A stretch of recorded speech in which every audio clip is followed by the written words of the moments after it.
Hello guys, నేను మీ Tej Goud and subscribe చేసేసుకొని బెల్ ఐకాన్ మన టాపిక్లోకి అయితే వెళ్ళిపోదాం. అండ్ చాలామంది అయితే వెయిట్ చేస్తున్నారు తెలుగు మీడియం వెబ్ సిరీస్లోని ఎపిసోడ్ నెంబర్ 6 ఎప్పుడు వస్తారని. సో ఆల్మోస్ట్ దగ్గర పడ్డది, షూటింగ్ మాత్రం కంప్లీట్ అయిపోయింది. సో మోస్ట్లీ ఇంకో 1 or 2 డేస్లో అయితే రిలీజ్ అవుతుంది. సో ఆఫీషియల్ అప్డేట్ ఇంకా రాలేదు, వస్తే మాత్రం నేను మళ్ళీ కమ్యూనిటీ ట్యాబ్లో పోస్ట్ పెడతాను. సో మోస్ట్లీ ఇవాళ ఈవినింగ్ అయితే రాబోతుందని తెలిసింది. ఇవాళ లేదా రేపైతే అఫీషియల్ అప్డేట్ వచ్చేసి రిలీజ్ చేస్తారు. సో అంతే guys. And Telugu medium web సిరీస్కి అండ్ ఒక్కొక్క ఎపిసోడ్కి చాలా చాలా తక్కువ గ్యాప్ అవుతుంటుంది. కానీ ఈ మధ్య కొంచెం చాలా ఎక్కువ టైం కూడా తీసుకుంటున్నాడు. ఒక ఎపిసోడ్కి ఏంటంటే వీళ్ళు తక్కువ టైం తీసుకుంటారు, ఇంకో ఎపిసోడ్కి చాలా ఎక్కువ టైం తీసుకుంటారు. సో అది ఇర్రెగ్యులారిటీగా అనిపిస్తుంది షూటింగ్లో కొంచెం. సో అది ఒకటి ఇంప్రూవ్ చేసుకుంటే మాత్రం కంటెంట్ పరంగా చాలా చాలా బెస్ట్ ఉంటుంది.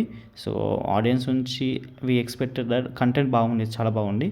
బట్ రిలీజ్ డేట్ కూడా ఒక రెగ్యులర్ ఇంటర్వ్యూలో రిలీజ్ చేస్తే కొంచెం రెగ్యులర్ టైంలో అంటే 1 week గ్యాప్ అట్లా తీసేసుకొని రిలీజ్ చేసినా చాలా బాగుంటుంది. సో ఇది వీళ్ళు కొంచెం ఫాలో అయితే ఇంకా బెస్ట్. ఓకే. అండ్ ఇంకేమైనా డౌట్స్ కామెంట్ సెక్షన్లో అడగండి గైస్. అంటే మరి ఉంటున్నా, మరి బాయ్ బాయ్.